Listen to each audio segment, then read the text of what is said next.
الحمد لله وكفى وسلام على حبيبه المصطفى أما بعد فأعوذ بالله من الشيطان الرجيم بسم الله الرحمن الرحيم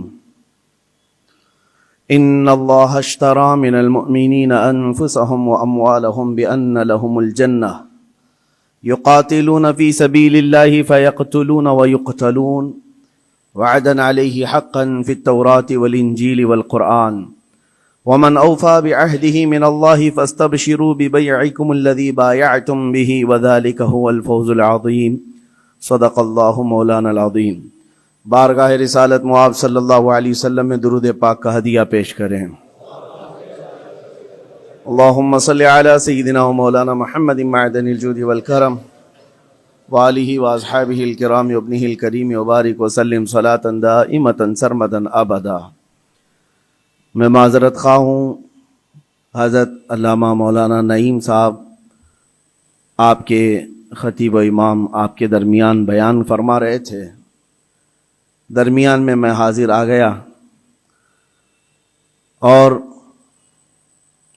ان کی یہ عنایت ہے، محبت ہے کہ ان کے اس ممبر پر یا ان کے اس مصلی پر میں آپ سے خطاب کرنے آتا ہوں، بلکہ یہ ہمارا پرانا رشتہ ہے کہ اس مسجد پاک میں ایک روحانیت ہے جس کو ہم بھی محسوس کرتے ہیں اور آپ بھی محسوس کرتے ہیں۔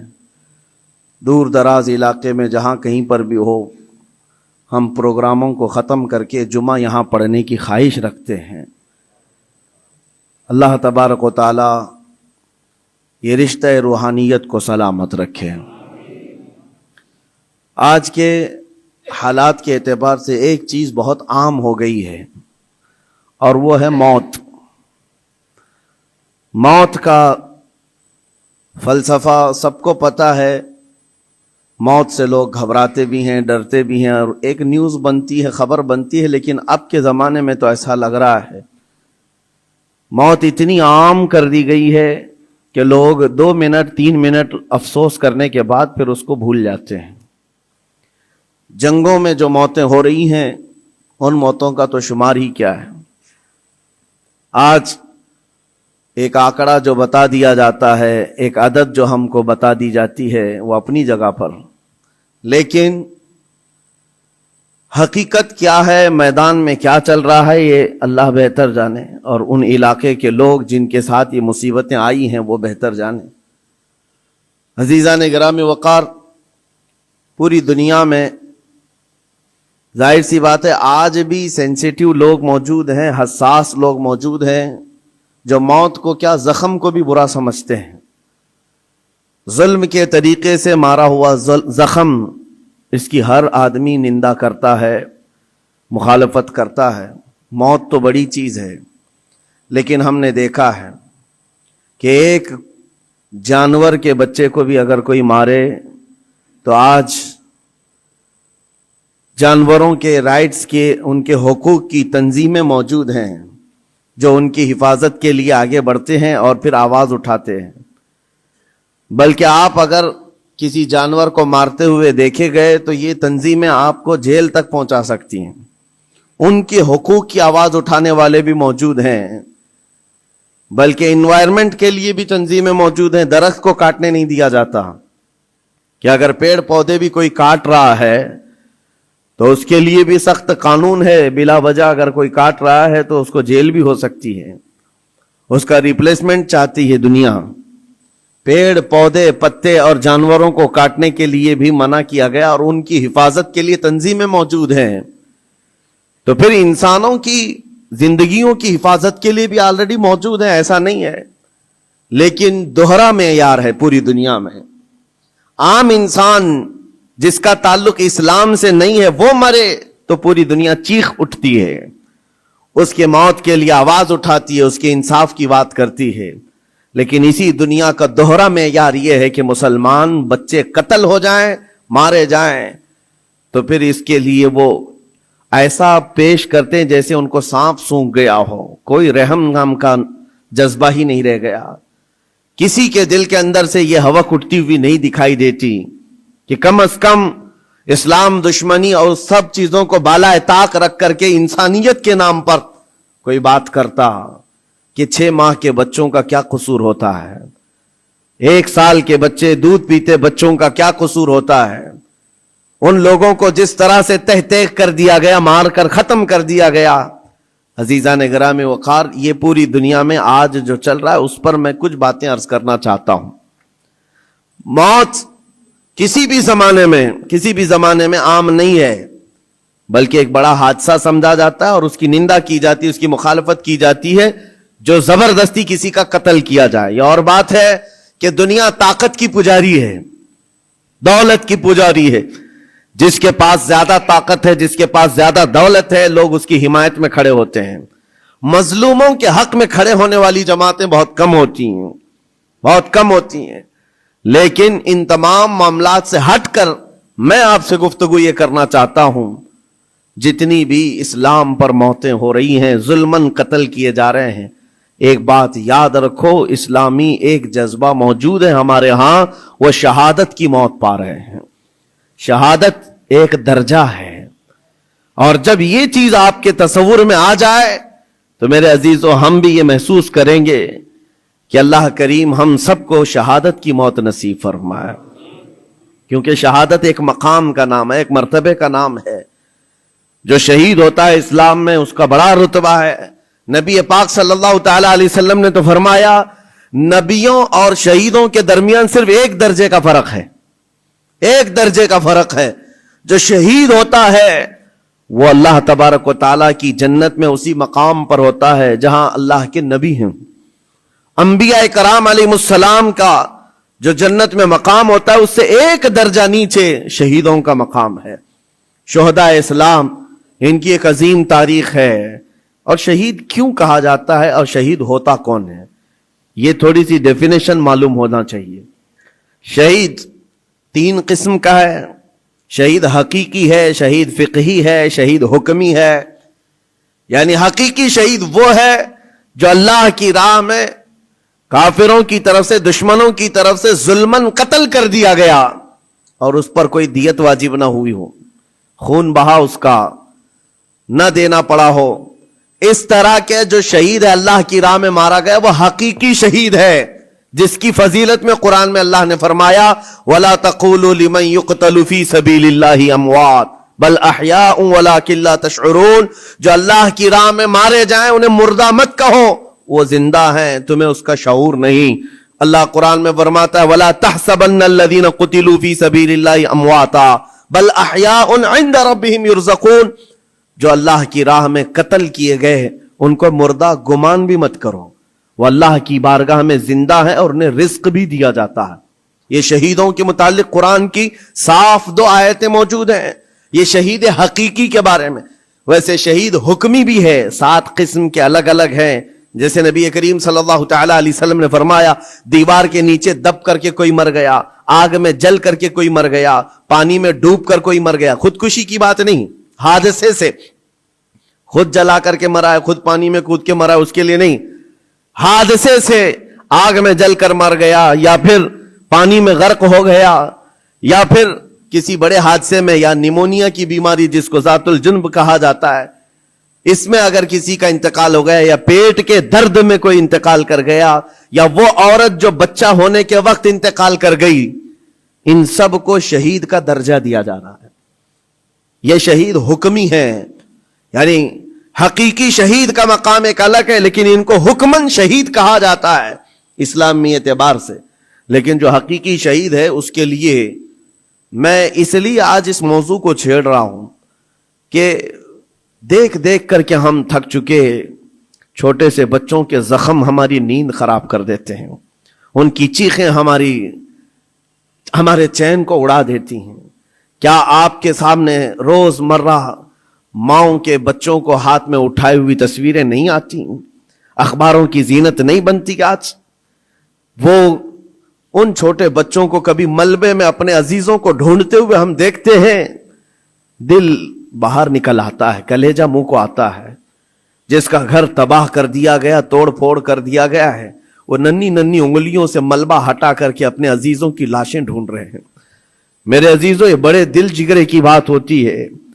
8 سال کی عمر میں، 6 سال کی عمر میں جن کے ماں باپ بھائی بہن سب چھین لیے کیا کیا ہے؟ رب فرماتا ہے اللہ نے مومنوں سے ان کی جان اور ان کے مال کے بدلے انہیں جنت بیچ دیا. یعنی خریدار ہیں یہ شہید, اللہ رب العزت کی جنت کے خریدار ہیں, لیکن بدلے میں قیمت انہوں نے کیا دی ہے؟ اپنی جان دی ہے. اللہ کریم کی بارگاہ میں اپنی جان پیش کر کے اس وعدے کو حاصل کیا ہے. یقیناً میرے عزیزو, رب تبارک و تعالیٰ کے وعدے کو حاصل کرنے والی یہ جماعت شہیدوں کی یہ عام لوگوں میں نہیں ہوتی, عام انسانوں میں نہیں ہے. یہ مقام کا اس کی عظمت جسے پتہ چل جائے اس کے دل سے خوف خطر ختم ہو جائے. میرے آقا صلی اللہ تعالیٰ علیہ وسلم فرماتے ہیں جنت میں سب چلے جائیں گے, جو جنتی ہوں گے قیامت کے دن, جن ایمان والوں کو جنت میں جانے کی بشارت ہوگی وہ جنت میں جا چکے ہوں گے, اور کوئی جنتی مومن ہرگز یہ نہیں چاہے گا کہ جنت سے باہر نکل کر کے آئے, کوئی نہیں چاہے گا. مگر میرے آقا فرماتے ہیں صرف شہید ایک ایسا ہوگا, شہید صرف ایسا ہوگا جو اللہ کریم کی بارگاہ میں یہ عرض کرے گا, مولا پوچھے گا اے شہید تجھے اور کسی نعمت کی ضرورت ہے جنت میں؟ وہ کہے گا کہ مولا بس ایک ہی خواہش ہے, دنیا میں تو پھر بھیج, پھر تیرے نام پر قتل ہو کر کے آؤں, پھر تیرے نام پر مر کر کے آؤں, پھر مجھے دنیا میں بھیج, پھر تیرے نام پر مر کر کے آؤں. اس لیے کہ شہادت میں جو لطف ہے وہ مجھے یہاں نہیں ملتا. عزیزان گرامی, یہ صرف شہید کے بارے میں میرے آقا صلی اللہ علیہ وسلم نے فرمایا, اور یہ فضیلت بیان کر کے خود میرے آقا فرماتے ہیں, حضرت ابو ہریرہ رضی اللہ تعالیٰ عنہ سے روایت ہے, بخاری شریف کی حدیث ہے, فرماتے میرے آقا میری خواہش ہے کہ اللہ کی راہ میں قتل کیا جاؤں, پھر زندہ کیا جاؤں, پھر قتل کیا جاؤں, پھر زندہ کیا جاؤں, پھر قتل ہوں, پھر زندہ ہو جاؤں, اور اسی میں اللہ کی رضا حاصل کر لوں. یہ میرے آقا صلی اللہ علیہ وسلم فرماتے ہیں. عزیزان گرامی وقار, جو شہید ہو چکے اللہ کی بارگاہ میں ہیں, وہ نعمتوں میں ہیں, وہ زندے ہیں, بلکہ ہم سب سے بہتر ہیں. ان کے مقام کو پوری دنیا والے ابھی مل کر نہیں پہنچ سکتے. اللہ کریم نے ان کو جو شہادت کا انعام عطا کیا ہے, میں آپ کو بتاتا ہوں. صحابہ اکرام رضوان اللہ تعالیٰ علیہ مجمعین کی دو مثالیں, کیا جذبہ تھا ان کے اندر. جب میرے آقا صلی اللہ تعالیٰ علیہ وسلم احد کے میدان کی طرف روانہ ہو رہے تھے, تو ایک صحابی عمرو بن جموح رضی اللہ تعالیٰ عنہ, جن کے 4 بیٹے حضور کے ساتھ جا رہے ہیں جنگ میں, 4 بیٹے جا رہے ہیں, کسی کا ایک بیٹا گھر سے نکلے بڑی بات ہے, 4 بیٹے جا رہے ہیں, اور نبی پاک صلی اللہ تعالیٰ علیہ وسلم صفیں درست فرما رہے ہیں. اور یہ صحابی حضرت عمرو بن جموح بوڑھے تھے اور لنگڑے بھی تھے, پیر میں عذر تھا. حضور پاک صلی اللہ تعالیٰ علیہ وسلم کی بارگاہ میں آئے, کہا یا رسول اللہ میری خواہش ہے میں بھی آپ کے ساتھ حاضر ہو جاؤں, بچے مجھے جانے نہیں دینا چاہتے ہیں. 4 بیٹوں نے زبردستی باپ کو گھر میں بٹھایا تھا, اب آپ نہیں جائیں گے, ہم جائیں گے رسول اللہ کے ساتھ. اور باپ اس بات پر لڑائی کر رہے ہیں بیٹوں سے, نہیں میں بھی جاؤں گا. حضور پاک صلی اللہ تعالیٰ علیہ وسلم کے پاس آ کر ایسے درد بھرے انداز میں انہوں نے کہا تھا, میرے آقا صلی اللہ علیہ وسلم نے انکار نہیں فرمایا, کہا کہ ٹھیک ہے آپ بھی چلیں. پہلے حضور نے فرمایا آپ کے تو 4 بیٹے شریک ہیں, آپ کے 4 بیٹے شریک ہیں, آپ گھر میں رہ جائیں. حضور پاک صلی اللہ علیہ وسلم نے جب یہ فرمایا تو وہ کیا کہنے لگے, آواز نکال کر رونے لگے, کہا تف ہے میرے بڑھاپے کو, میرے بڑھاپے نے مجھے نبی سے دور کر دیا, جوان ہوتا میرے بیٹوں کی طرح تو میں بھی جاتا. حضور پاک نے فرمایا نہیں آپ بھی جا سکتے ہیں. لنگڑا پیر تھا, حضور نے فرمایا کیسے چلو گے, دقت ہوگی, تکلیف ہوگی. وہ صحابی کہتے ہیں یا رسول اللہ صلی اللہ علیہ وسلم میں یہ چاہتا ہوں جس طرح لنگڑ لنگڑ کر کے میں یہاں چلتا ہوں ایسی لنگڑ لنگڑ کر کے جنت پہنچ جاؤں, کیا یہ ممکن ہے؟ حضور پاک نے ان کے جذبے کو دیکھا, فرمایا آپ چلیں. گھر آئے, اپنے اہل خانہ سے کہا جلدی جلدی تیاریاں کرو میں بھی جا رہا ہوں. خوشی کی انتہا نہیں. جب جانے کا وقت تھا دروازے پر ان کی اہلیہ آئی اور ان کو ایسے ہی تفریح کے طور پر کہا, دل لبھانے کے لیے کچھ باتیں کی جاتی ہیں.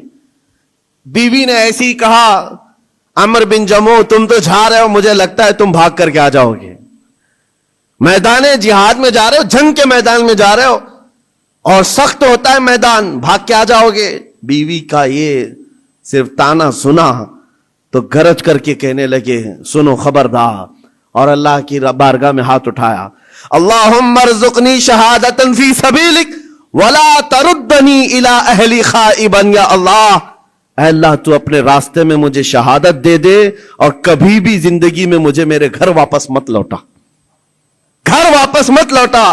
ہم تو گھر سے نکلتے ہوئے گھر واپس آنے کی سلامتی کی دعائیں کر کے نکلتے ہیں، اللہ صحیح سلامت لوٹا ہے، اور وہ جذبہ الگ ہے۔ نبی پاک صلی اللہ علیہ وسلم کے ساتھ جاتے ہوئے کہہ رہے واپس نہ لوٹا، گئے جنگ میں شریک ہو گئے، اور وہ جنگ بڑی سخت تھی۔ احد کی جنگ تو آپ کو میں نے کئی مرتبہ ذکر کیا ہے، بہت سخت امتحان تھا صحابہ کا۔ لگتا ہے تم بھاگ کر کے آ جاؤ گے، میدان جہاد میں جا رہے ہو، جنگ کے میدان میں جا رہے ہو، اور سخت ہوتا ہے میدان، بھاگ کے آ جاؤ گے۔ بیوی کا یہ صرف تانا سنا تو گرج کر کے کہنے لگے سنو خبردار، اور اللہ کی بارگاہ میں ہاتھ اٹھایا، اللہم ارزقنی شہادتا فی سبیلک ولا تردنی الی اہلی خائبا یا اللہ، اے اللہ تو اپنے راستے میں مجھے شہادت دے دے اور کبھی بھی زندگی میں مجھے میرے گھر واپس مت لوٹا، گھر واپس مت لوٹا۔ ہم تو گھر سے نکلتے ہوئے گھر واپس آنے کی سلامتی کی دعائیں کر کے نکلتے ہیں، اللہ صحیح سلامت لوٹا ہے، اور وہ جذبہ الگ ہے۔ نبی پاک صلی اللہ علیہ وسلم کے ساتھ جاتے ہوئے کہہ رہے واپس نہ لوٹا، گئے جنگ میں شریک ہو گئے، اور وہ جنگ بڑی سخت تھی۔ احد کی جنگ تو آپ کو میں نے کئی مرتبہ ذکر کیا ہے، بہت سخت امتحان تھا صحابہ کا، جہاں 70 صحابہ شہید ہوئے ہیں، اس میں حضرت عمرو بن جموح بھی شہید ہو گئے۔ یہ بوڑھے صحابی شہید ہو گئے نبی پاک صلی اللہ تعالی علیہ وسلم نے۔ پھر اس کے بعد شام کو جب لاشیں اٹھانے کی باری آئی، ان کی اہلیہ گھر سے آئیں، اور میدان جنگ سے لاشیں جب اٹھائی جا رہی تھی، عمرو بن جموح کی لاش کو اٹھایا، گھوڑے پر رکھا، سواری پر اپنے گھر کی طرف لوٹیں۔ سواری نہ ادھر جاتی نہ ادھر جاتی، کہیں نہیں، بار بار گھوڑے کو چابک لگا کر دوڑایا جاتا ہے لیکن گھوڑا جاتا ہی نہیں ہے۔ وہ تنگ آ گئی، مجبور ہو گئی، کہا کیا ہے، لاش اتنی بھاری ہو گئی، وزن ہو گئی، کیا ہے یہ؟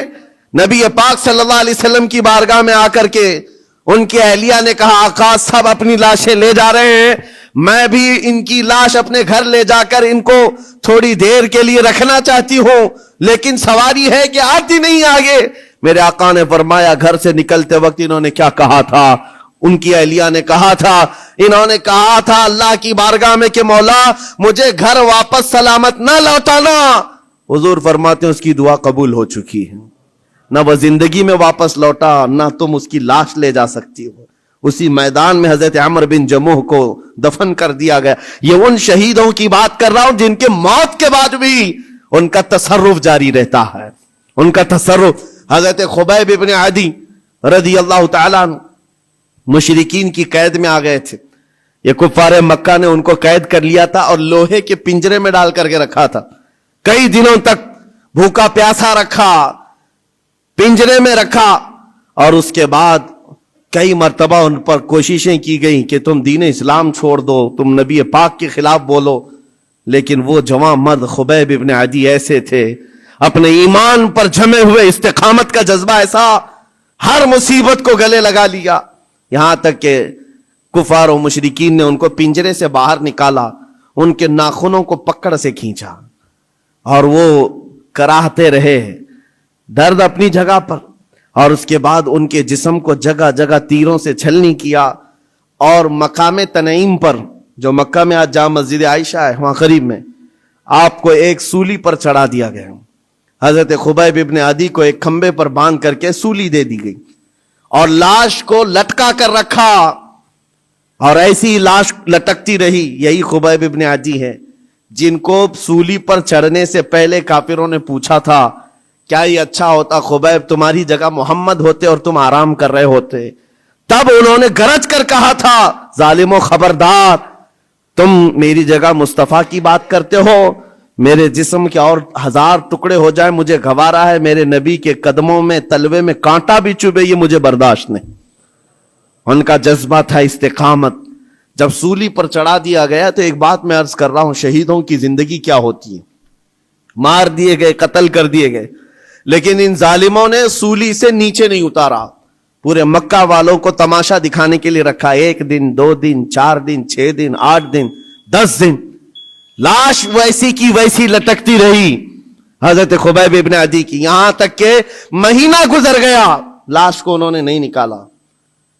حضور پاک صلی اللہ علیہ وسلم کو جب یہ خبر پہنچی کہ حضرت خبیب ابن عدی کو پنجرے میں قید کر کے ان ظالموں نے قتل کر دیا، سولی پر چڑھا دیا ہے، اور لاش کو ایسی ہی بے حرمتی کے ساتھ لٹکائے ہوئے ہیں کہ دو لوگ تماشا دیکھتے رہے، 40واں دن گزرنے کو آ گیا تھا، حضور پاک صلی اللہ علیہ وسلم نے اپنے صحابہ سے فرمایا، ہے کوئی میرے صحابہ میں سے جو خبیب ابن عدی کی لاش کو اتار کر کے مدینے لے آئے، ان کی لاش کو اتار کر کے عزت و احترام کا معاملہ کرے، جبکہ 40 گھڑ سوار دن رات پہرے داری کر رہے تھے اس لاش کے پاس۔